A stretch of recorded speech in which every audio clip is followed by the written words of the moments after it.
una extraordinaria noticia. La tumba está vacía. La tumba está vacía. La tumba está vacía. La tumba está vacía. Ese Dios de poder que acabamos de cantar, ese Dios de majestad que acabamos de cantar, no se quedó en una tumba. Él resucitó, resucitó, y Él está aquí en medio de nosotros. Está en medio de nosotros. Hermanos, Dios está aquí. El Señor está aquí. Vamos a hacer un viaje. Antes, hermanos, la palabra de Dios dice: yo me alegré con los que decían, a la casa de Jehová iremos. Cuando yo escucho que el hermano va a compartir con los jóvenes, que va a hablar sobre la sexualidad, cuando Henrito habla del Jesús histórico, yo me voy a escapar, hermanos. Yo no sé ustedes, pero yo me voy a escapar. Yo quiero escuchar eso. Yo quiero escuchar esas enseñanzas sobre mi Señor, sobre mi Salvador. Así que, hermanos, vengan porque eso va a estar bueno. Va a estar bueno. Vamos a hablar en esta mañana de un tema que he titulado Apocalipsis, la visión de Juan el apóstol. Y para iniciar vamos a ir al libro de Lucas, capítulo 24, del versículo 50 al 51. El Evangelio de Lucas, capítulo 24, del versículo 50 al 51. Me dan un amén cuando ya lo tengan listo. Gloria a Dios. Dice así: y lo sacó fuera hasta Betania, y alzando sus manos, los bendijo. Y aconteció que bendiciéndolos, se separó de ellos y fue llevado arriba en el cielo. Está hablando de Jesús. Y en Hechos capítulo 1, versículo 9, dice lo siguiente. Hechos capítulo 1, versículo 9, también escrito por Lucas, dice lo siguiente. Y habiendo dicho estas cosas, viéndolo ellos, fue alzado y le recibió una nube que le ocultó de sus ojos. Está hablando también de Jesús. Permítame orar. Precioso Espíritu Santo, precioso Espíritu Santo, entrónate en medio de nosotros. Que sea tu palabra la que fluya, Señor. Que sea lo que tú tienes para nosotros, lo que llega a nuestro espíritu y a nuestros corazones, Padre. Tú ya dispusiste este tiempo, dispusiste esta hora para hacer tus milagros, tus prodigios y tus maravillas. Ahora, Señor, cámbianos, transfórmanos con tu palabra, en el nombre de Jesús. Amén. Hay muchos momentos, hermanos, en que en nuestro caminar como cristianos, como que sentimos que Jesús se aleja, ¿verdad? Que estamos tal vez como estos hermanos que empezamos a orar y orar y orar y vemos como que Jesús va para allá y para allá y para allá, y como que se empiezan a ver nubes y se nos pierde de la vista, y en ese caminar cristiano empezamos a tener diferentes momentos de dificultad.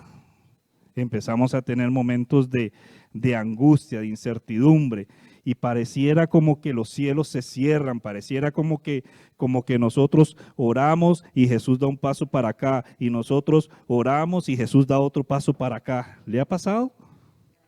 A mí me ha pasado montones de veces. Me ha pasado que siento que como que los cielos se cierran. Me ha pasado como que siento que la presencia de Dios se va alejando y se va alejando. Pero no estamos solos, hermanos. No estamos solos. Vamos a estudiar y vamos a ir en un viaje bíblico y vamos a mirar que estas circunstancias le han sucedido a todos los hermanos alrededor del mundo y alrededor de las diferentes épocas. Y vamos a ver qué fue lo que vivió el apóstol Juan cuando él estuvo en estas situaciones. Y nos vamos a dar cuenta que nosotros no estamos solos.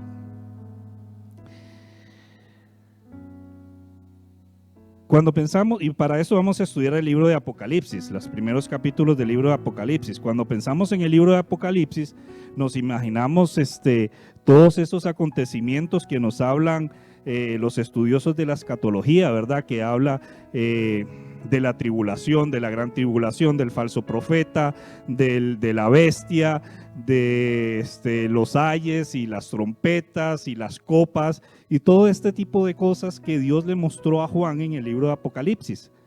Sin embargo, vamos a ver, y quiero que se imaginen conmigo, ver lo que Juan vio a través de sus ojos. Juan tenía aproximadamente 90 años cuando fue desterrado a la isla de Patmos. La isla de Patmos es una isla que se encuentra en el mar Mediterráneo, por ahí de Grecia. Está más o menos a unos 2000 kilómetros de Jerusalén y a unos 300 kilómetros de Éfeso. Éfeso fue una de las ciudades, ustedes recordarán, una de las iglesias que se estableció en Turquía y fue el lugar en donde Juan vivió sus últimos días. La tradición nos dice, y algunos escritos nos dicen, que este Juan fue el menor de los apóstoles, el menor de los discípulos que Jesús llamó, de los 12.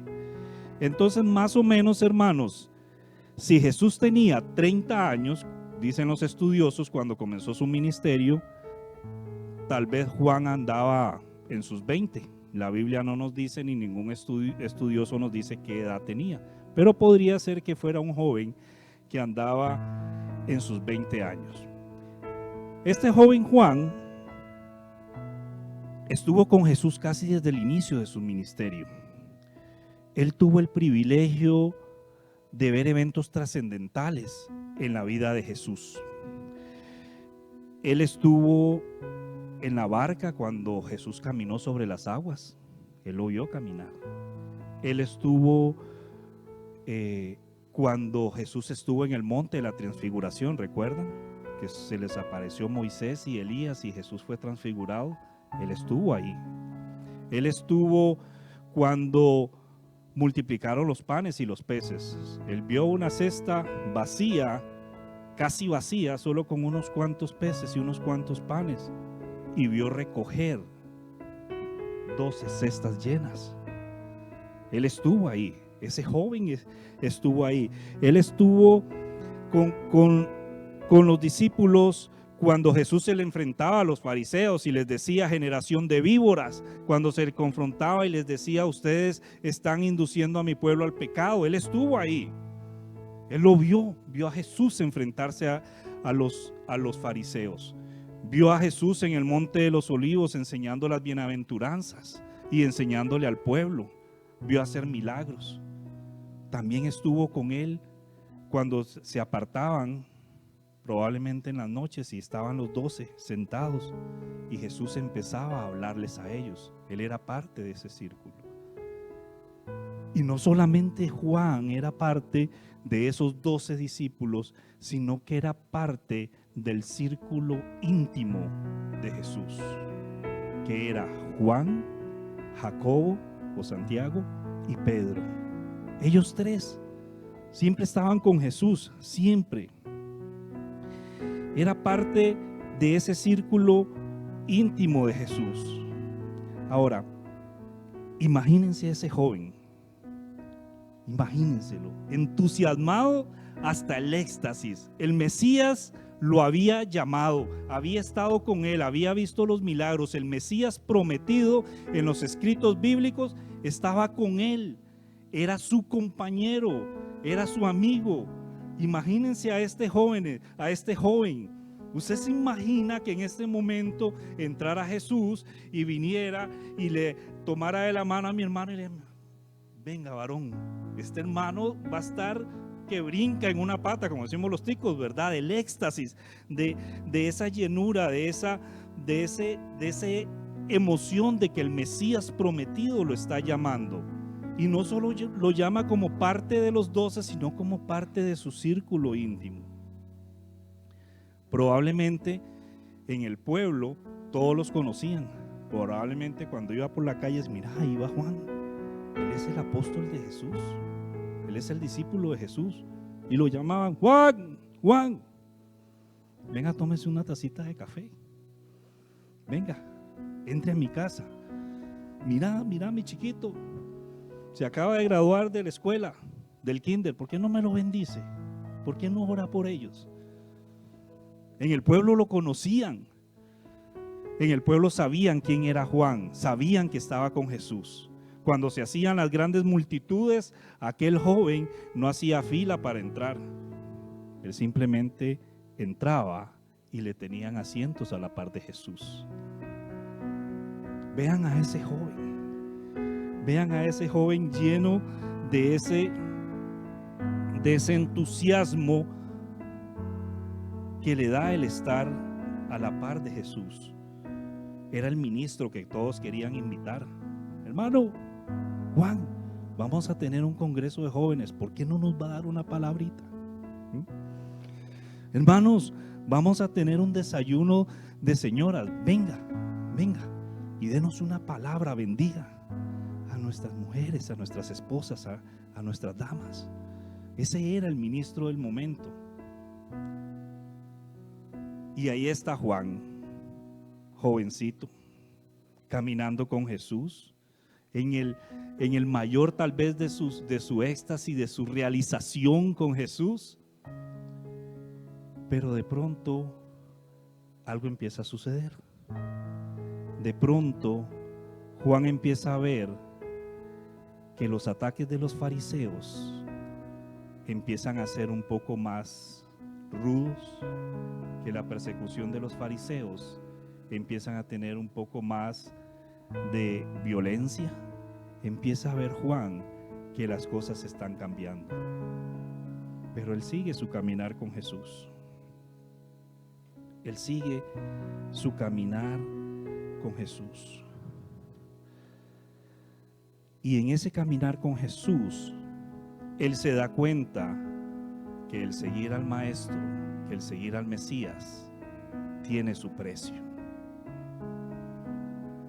Él se da cuenta que hay mucho odio, que hay mucho rencor, que hay mucha amargura hacia Jesús, de los principales sacerdotes, de los líderes, y empiezan a atacarlo, empiezan a buscarlo, intentan matarlo, y en varias oportunidades tuvieron que salir de lugares porque querían golpear a Jesús. Y Juan se da cuenta que seguir a Jesús no es solo ser el niño popular o el ministro popular, sino que tiene un precio. Dentro incluso Juan empieza a ver, y un día escucha a Jesús decir, sentados a la mesa, escucha a Jesús decir: uno de ustedes me va a entregar. Y Juan escuchaba todo aquello. Probablemente, esto no lo dice la Biblia, es imaginación mía, escuchaba a Judas decir: ¿cómo vamos a establecer el reino de Israel? Dándole besitos y abracitos a los chiquitos, así vamos a establecer el reino de Israel. O multiplicando panes y peces, vamos a detener la espada de los romanos. Juan empieza a ver que en el grupo empieza a haber también divisiones. Juan empieza a darse cuenta que su caminar con Dios tiene que ser firme, porque las circunstancias son difíciles. Y un día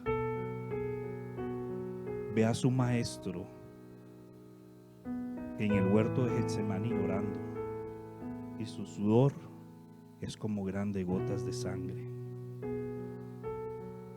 Y probablemente Juan pensaba, ¿qué está pasando? ¿Qué está pasando? Él es el Mesías. Él es el Mesías. ¿Por qué no lo aclaman? ¿Por qué no lo proclamamos rey? Él es el Mesías. Probablemente Juan tenía aquella incertidumbre de todos estos acontecimientos. Y una noche sucede algo impensable. Llegan los soldados del Sanedrín, los soldados israelitas, y apresan a Jesús. Y los discípulos se esparcen, salen corriendo, salen huyendo. A su maestro lo apresaron. Y probablemente Juan pensaba, pero ¿qué está pasando? ¿Qué es lo que está sucediendo? ¿Alguna vez se ha preguntado usted y dice, Dios, ¿qué está pasando? ¿Qué sucede? Voy a la iglesia, estoy orando, estudio tu palabra. ¿Qué está pasando? ¿Qué está sucediendo? Y ahí está Juan. Aquel joven ve a su maestro, a su amigo, que lo llevan encarcelado. El grupo de discípulos huye y se dispersa. Y lo siguiente que Juan mira es a su maestro todo desfigurado, ensangrentado, que lo muestran los oficiales romanos. Ahora no lo ve transfigurado en gloria, sino que lo ve completamente desfigurado, con su rostro inflamado, lleno de moretes y de sangre. Ya no lo ve que sale virtud sanadora de él, como con la mujer con flujo de sangre. Ahora ve que de su rostro brota sangre dolorosa. Y un tiempo después pasa lo que nadie se imaginaba, lo que todos temían pero no querían compartir, lo que golpeaba sus corazones. Jesús es sentenciado a ser crucificado. Jesús es sentenciado a ser crucificado.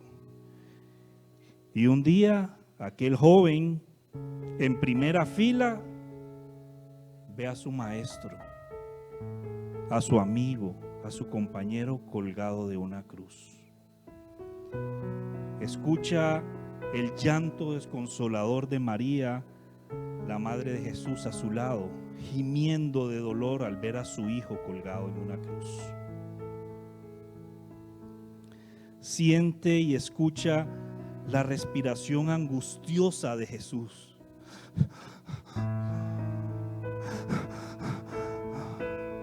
Para poder llevar aire a sus pulmones. Ahí está su maestro, su Mesías, colgado en una cruz.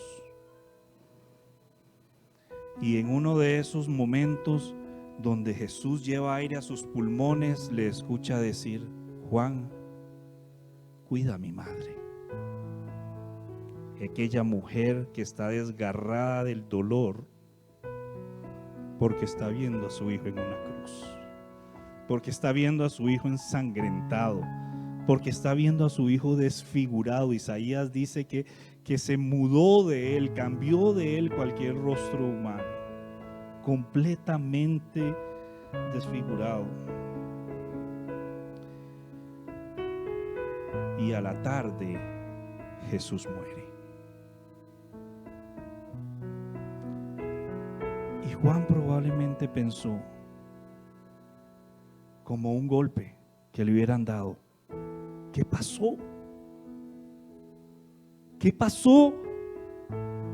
¿Qué sucedió? ¿Qué fue lo que sucedió? ¿En qué nos equivocamos? Jesús murió. No se suponía que debía ser así. Él era el Mesías, él iba a restaurar la gloria de Israel. Él era el que iba a venir a imponer el reino de Dios sobre la tierra. Él los iba a liberar del yugo de los romanos. Pero está ahí muerto en una tumba. Juan no entendía lo que estaba sucediendo y probablemente los apóstoles tampoco. Después de la muerte de Jesús se fueron, se reunieron en las casas y probablemente decían, ¿qué fue lo que pasó? ¿Qué pasó, Pedro? ¿Qué pasó? Jesús te dijo algo, aunque ya se los había anunciado. ¿Qué pasó? Santiago, ¿qué fue lo que sucedió? O sea, está en una tumba. El Mesías está en una tumba. Eso no es lo que nos decían los fariseos, no era lo que nos decía Moisés, no era lo que nos decían los profetas. Él iba a ser el Mesías, el que iba a restaurar la gloria de Israel. ¿Qué pasó? Y estaban ahí, en sus casas, en su casa, partiendo el pan, cuando al tercer día,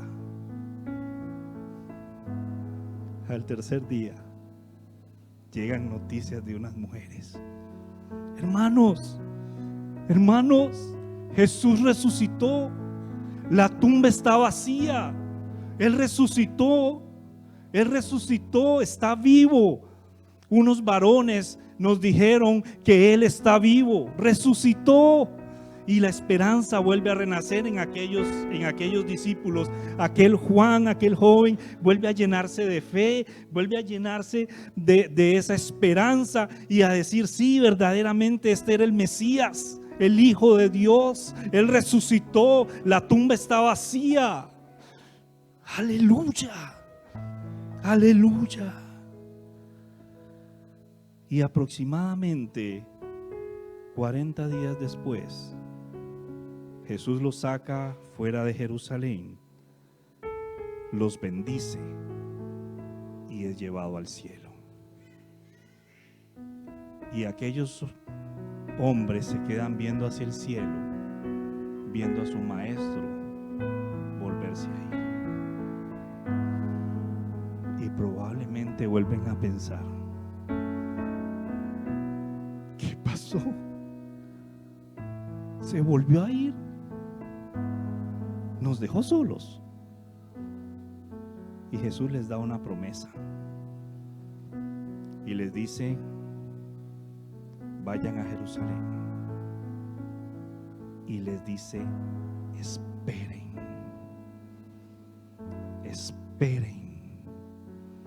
esperen la promesa del Padre. Y en aquel aposento un día entra un viento recio, un viento fuerte, y el Espíritu Santo llena a aquellos discípulos. Y entienden ahora que la obra la tienen que hacer ellos, que la obra la tenemos que hacer usted y yo, empoderados por el Espíritu Santo. Y ellos empiezan a desarrollar la obra que el Señor les dejó, la gran comisión, y empiezan a predicar una obra muy exitosa, pero a un gran precio. Ese precio lo vio aquel joven Juan, que ya había pasado más o menos después de la muerte de Jesús unos 11 años, cuando empezaron a predicar por Judea, Samaria. Aproximadamente 11 años, ya no era tan joven. Y en ese caminar y en esa extensión del reino de los cielos, Juan ve a sus compañeros morir. Escucha que a Pedro lo llevaron a Roma y lo crucifican boca abajo. Escuchan que a Jacobo, aquellos amigos íntimos de Jesús, le cortan la cabeza según la tradición. Aquel Pablo que predicaba a los gentiles, le cortan la cabeza. Esteban, un jovencito, como lo fue él, lleno del poder del Espíritu Santo, lo apedrean hasta morir. Y dice la tradición que a Juan lo metieron en aceite hirviendo para matarlo. No lo pudieron matar. Entonces lo deportaron a la isla de Patmos. Ya tenía 90 años. No era un chiquillo. Todos sus compañeros, apóstoles, discípulos de Jesús, habían muerto. Todos. Él era un anciano que estaba en una isla con pocos habitantes y que no era para nada apta para una persona de su edad. El gobernante lo había mandado ahí para que muriera. Y probablemente ahí estaba Juan orando, clamando. Tal vez decía: Señor, solo yo he quedado. Solo yo he quedado. Todos han muerto. Y mira la iglesia naciente. Las filosofías gnósticas se estaban metiendo en la iglesia.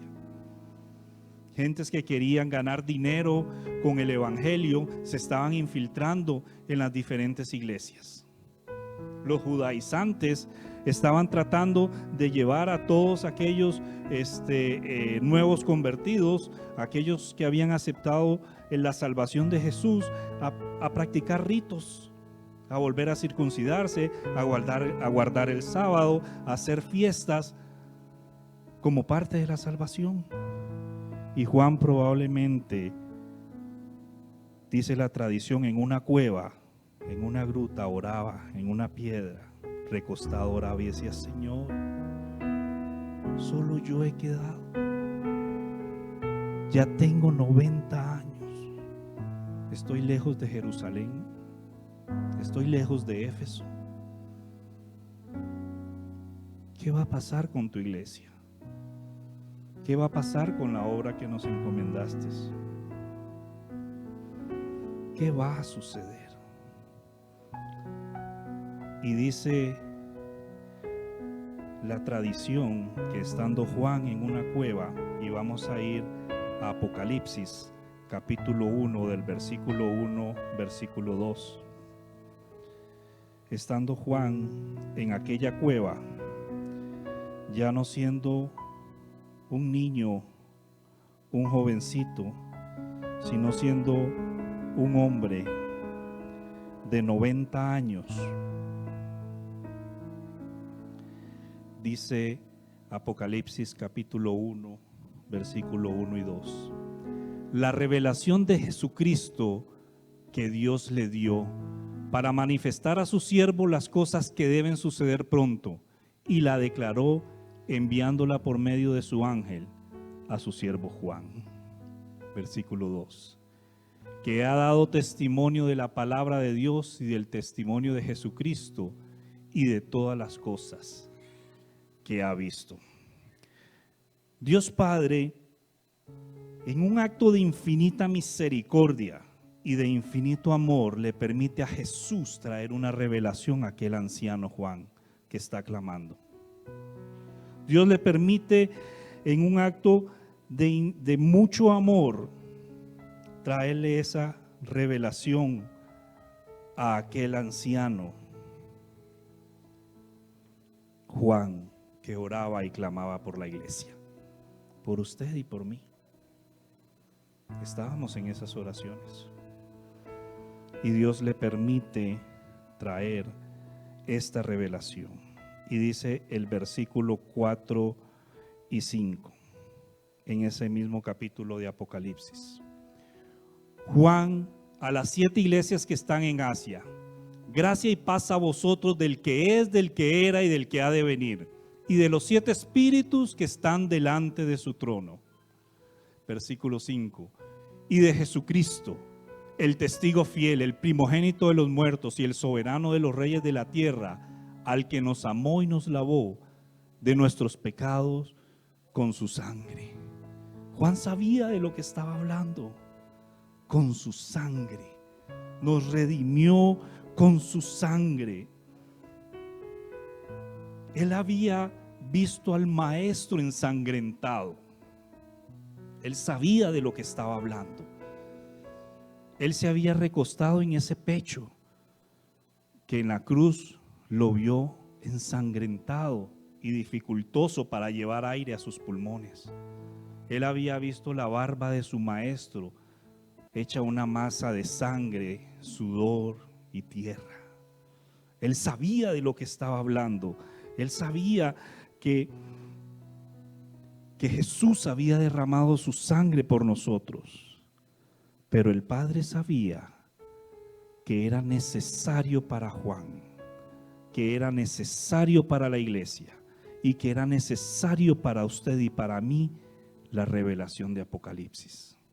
Él sabía que usted y yo necesitábamos conocer la revelación del Apocalipsis.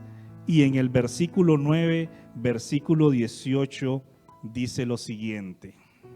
Ay, hermanos, el Padre sabía. El Padre sabía. Apocalipsis capítulo 1 del 9 al 18. Dice, versículo 9,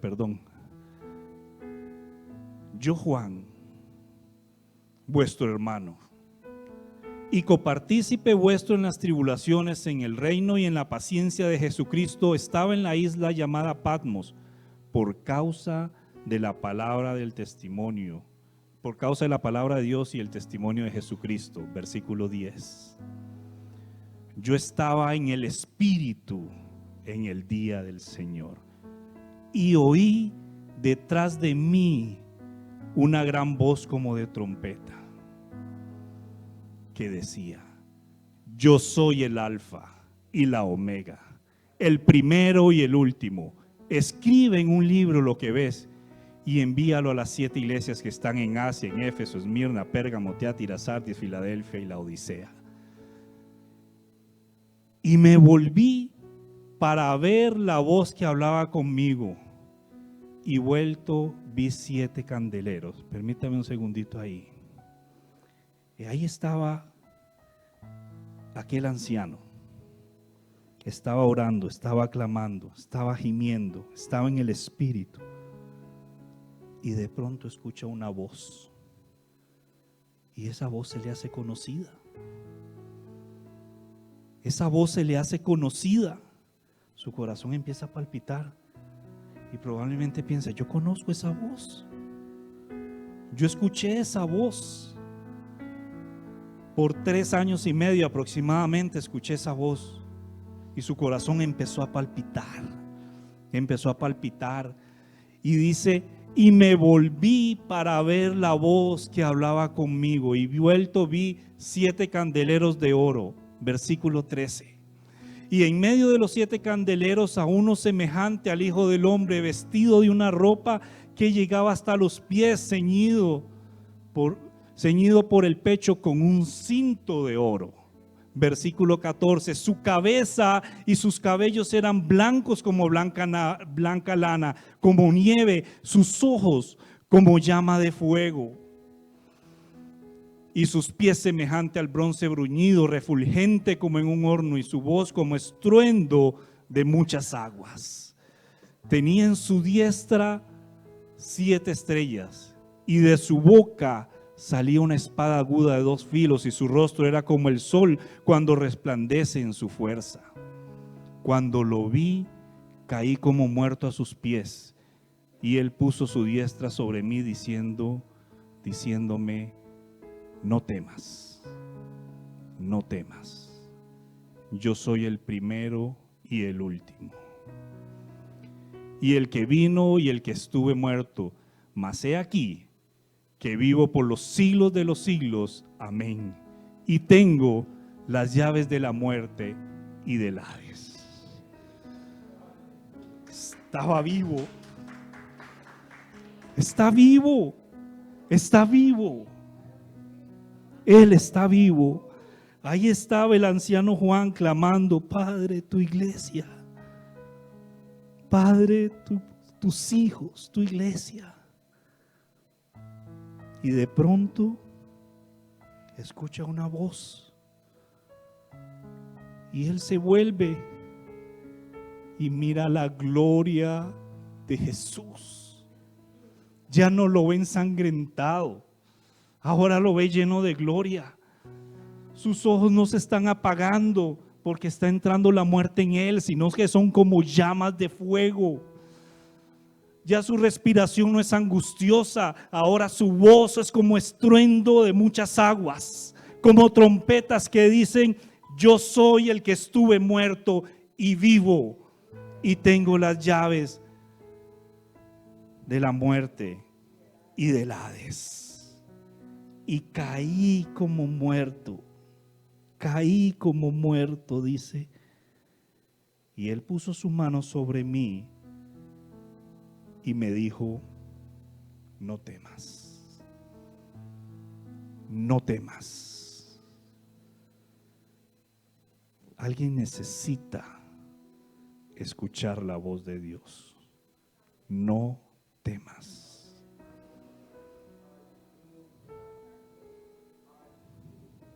Hija, no temas. Hija, no temas. Yo soy el que estuve muerto y ahora vivo. Hijo, no temas. No temas. Yo soy el que tiene los ojos como llama de fuego. Yo soy el que tiene el rostro como el sol. Yo soy el que tiene las llaves del Hades, de la muerte, del infierno. ¿Dónde está, oh muerte, tu aguijón? ¿Dónde está, sepulcro, tu victoria? Mi Dios, mi Señor, mi Jesús las tiene en sus manos. Ese es nuestro Dios, ese es nuestro Señor. Y me dijo: no temas, no temas. Aleluya, aleluya. Dios Padre sabía que usted y yo necesitábamos esa revelación. Dios Padre sabía que usted y yo necesitábamos ver más allá de la cruz. Usted y yo, el Padre sabía que usted y yo necesitábamos ver al Jesús glorificado, al Jesús exaltado, al Jesús que era necesario que pasara por la cruz para llegar al Apocalipsis, a la revelación del Apocalipsis, no a la revelación de los últimos tiempos, sino a la revelación del Dios eterno, Padre sublime, Dios que está con nosotros y que está a favor de nosotros.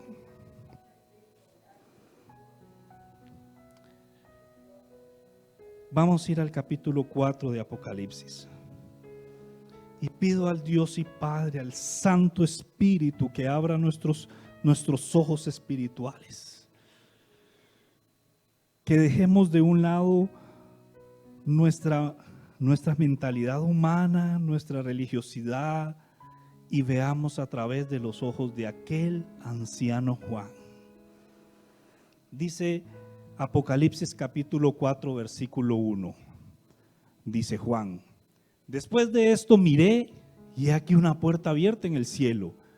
Y la primera voz que oí como de trompeta hablando conmigo dijo: sube acá, y yo te mostraré las cosas que sucederán después de estas. Y al instante yo estaba en el Espíritu, y he aquí un trono establecido en el cielo, y en el trono uno sentado. Y el aspecto del que estaba sentado era semejante a piedra de jaspe, a cornalina, y había alrededor del trono un arco iris semejante al aspecto a la esmeralda. Y alrededor del trono había 24 tronos, y vi sentado en los tronos 24 ancianos vestidos de ropa blanca, con coronas de oro en sus cabezas. Y del trono salían relámpagos, truenos y voces, y delante del trono ardían las 7 lámparas de fuego, las cuales son los 7 espíritus de Dios. Y delante del trono había como un mar de vidrio semejante al cristal, y junto al trono y alrededor del trono 4 seres vivientes, llenos de ojos delante y detrás. Y el primer ser viviente era semejante a un león, el segundo era semejante a un becerro, el tercero tenía rostro como de hombre, y el cuarto era semejante a un águila volando. Y los 4 seres vivientes Tenían cada uno 6 alas y alrededor y por dentro estaban llenos de ojos. Y no cesaban día y noche de decir: Santo, santo, santo, el Señor Dios Todopoderoso, el que era, el que es y el que ha de venir. Decían los seres vivientes: santo, santo, santo. Y siempre que aquellos seres vivientes dan gloria y honra y acción de gracias al que está sentado en el trono, al que vive por los siglos de los siglos, los 24 ancianos se postraban. Aleluya. Se postraban delante del que estaba sentado en el trono y adoran al que vive por los siglos de los siglos. Y echan sus coronas delante del trono diciendo: Señor, digno eres de recibir la gloria, de recibir la honra, digno eres de recibir el poder, porque tú creaste todas las cosas y por tu voluntad existen y fueron creadas. Aleluya, aleluya. Aquel anciano Juan había subido al cielo, se le había abierto una puerta y vio la gloria de Dios. Vio la gloria de Dios, la gloria del Dios Padre. Ve aquel trono, uno semejante al Hijo del Hombre.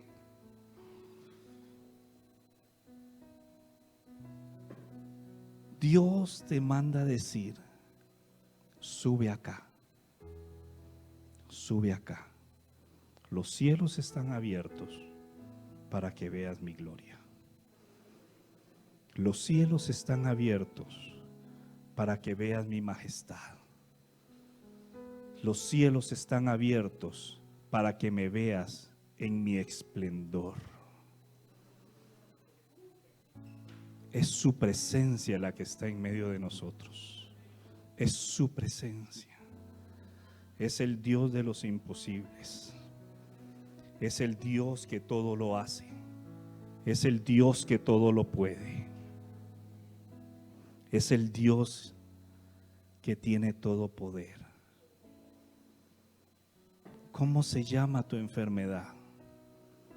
Mi Dios se llama el poderoso. ¿Cuál es tu angustia? Mi Dios se llama el omnipotente. ¿Cuál es tu dificultad? Mi Dios estruenda como relámpago diciendo: yo soy el alfa y el omega. ¿Cuál es tu necesidad? ¿Cuál es tu necesidad? Dice el capítulo 5 de Apocalipsis. Sigue Juan en aquella visión, en aquella revelación que el Dios y Padre en su infinita misericordia nos permite ver, y dice: y vi en la mano derecha del que estaba sentado en el trono un libro escrito por dentro y por fuera, sellado con 7 sellos, y vi un ángel fuerte que pregonaba en gran voz: ¿quién es digno de abrir el libro y desatar los sellos? ¿Quién es digno? ¿Quién es el digno que puede abrir los sellos y abrir el libro? Y Juan se puso a ver, dice, y ninguno, ni en el cielo, ni en la tierra, ni debajo de la tierra, podía abrir el libro, ni aún mirarlo. Y lloraba yo mucho, porque no se había hallado a ninguno digno de abrir el libro, ni de leerlo, ni de mirarlo. Y uno de los ancianos me dijo: no llores, no llores. He aquí, el león de la tribu de Judá, la raíz de David, ha vencido para abrir el libro y desatar sus 7 sellos. Iglesia, no llores, no llores, porque el Dios que está por ti es el que es digno de abrir el libro y desatar sus sellos. Él es el que va delante de ti. Él es el que va delante de ti. Él es esa columna poderosa de fuego que te guía durante las noches y esa columna de humo que te guía durante el día. Él va delante de ti, iglesia. Casa Grande, Dios te está llevando a otro nivel. Dios te está llevando a otro nivel. Dios te está llevando a ver al Dios glorificado, al Cristo glorificado, al Cristo vivo te está llevando. Y dice el versículo 6: y miré y vi en medio del trono de los 4 seres vivientes, en medio de los ancianos estaba en pie un cordero como inmolado. Un cordero como inmolado. Él es el cordero inmolado. Él es el que derramó su sangre por ti y por mí. Tú no eres cualquier cosa. Tú no estás aquí por casualidad. No eres cualquier cosa. Tú estabas en su mente cuando su sangre brotaba. No eres cualquier cosa. Estaba en pie un cordero como inmolado, que tenía 7 cuernos y 7 ojos, los cuales son los 7 espíritus del Dios enviados por toda la tierra. Y vino y tomó el libro de la mano derecha del que estaba sentado en el trono. Y cuando hubo tomado el libro, los 4 seres vivientes y los 24 ancianos se postraron delante del cordero. Todos tenían arpas y copas de oro llenas de incienso, que son las oraciones de los santos. Amén.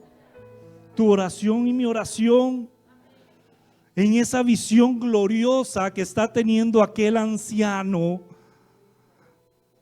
ve que suben delante de la presencia de Dios tus oraciones y mis oraciones. Sí, Dios te ha visto ahí en el cuarto clamando por tus hijos. Sí, Dios te ha visto. Sí, Dios te ha visto diciendo: Señor, me duele, ya no aguanto más, me duele. Él te ha visto.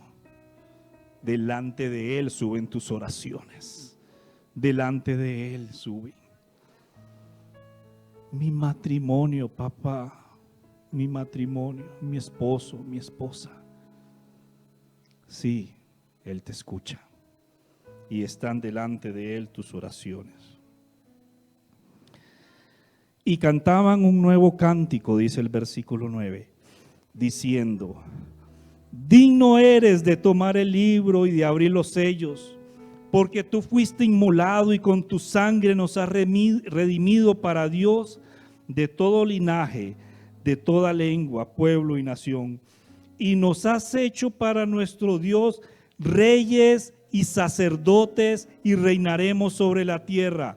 Y miré y oí la voz de muchos ángeles alrededor, de los seres vivientes, de los ancianos, y su número eran millones de millones, que decían a gran voz: el cordero que fue inmolado es digno de tomar el poder, la riqueza, la sabiduría, la fortaleza, la honra, la gloria y la alabanza. ¿No fue eso lo que acabamos de cantar? ¿No fue eso lo que acabamos de cantar? Él es digno, Él es rey, Él es fuerte, Él es poderoso, Él es tu Dios, Él es mi Dios, es mi Señor. La tumba no pudo sostenerlo. Él resucitó, Él resucitó.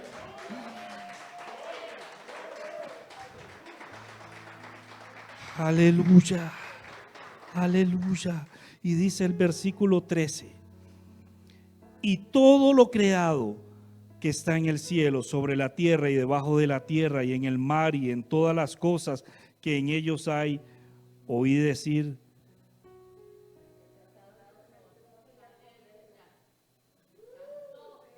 aleluya. Y a todo, aleluya, y a todo lo creado, lo que está en el cielo, lo que está en la tierra, lo que está en Costa Rica, lo que está en Atillo, lo que está en Casa Grande. Oí decir al que está sentado en el trono, al Cordero, sea la alabanza, sea la honra, sea la gloria, el poder por los siglos de los siglos. Y los 4 seres vivientes decían: amén. Y los 24 ancianos se postraron sobre sus rostros, adoraron al que vive por los siglos de los siglos. Por los siglos de los siglos. Tu Dios y mi Dios dejó la tumba vacía. Yo no sé, hermanos, qué es lo que tú estás pasando en este tiempo. Yo no sé cuáles son tus dificultades, pero Dios me ha enviado a decirte: es tiempo de pasar la cruz, es tiempo de llegar al Dios glorificado, es tiempo de ver al Jesús resucitado, es tiempo de subir de nivel. Es tiempo de ver la puerta en el cielo abierta y subir de nivel. Él es el Dios de los imposibles. Él es el Dios de las maravillas. Él es el Dios que la muerte quiso abrazarlo y no pudo sostenerlo por su gloria. Él fue en que la tumba quiso sostenerlo y no pudo con su poder sostenerlo por su gloria. Él es el que ha resucitado. Él es nuestro Dios vencedor. Quiero pedirle por favor a mis hermanos de la